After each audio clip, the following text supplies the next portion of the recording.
शिवसेना तर्जुमान संजय राउत ने महाराष्ट्र में जारी सियासी हंगामा आरआई को अफसोसनाक करार दिया है।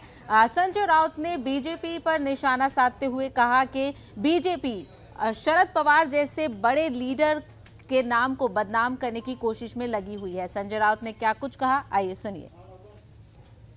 महाराष्ट्र की राजनीति चल रही है, एक दूसरे के ऊपर इस प्रकार से आरोप करना, एक दूसरे जो अपने राजनीतिक विरोधक है उनको झूठे मुकदमे में फंसाना, केंद्रीय जांच एजेंसी का मिसयूज करना, महाराष्ट्र में ये कभी इससे पहले नहीं हुआ था।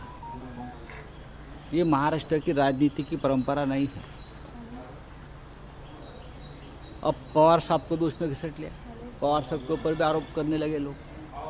शर्म आनी चाहिए ये बीजेपी के लोगों को कि अपने राजनीतिक हिसाब किताब करने के लिए वो शरद पवार जैसे महाराष्ट्र के और देश के बड़े नेता के ऊपर भी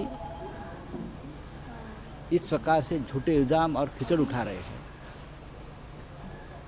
क्या दाऊद का नाम लेते हैं, उसका नाम लेते हैं। देखो, राजनीति की बात करें तो हमाम में सब नंगे होते हैं।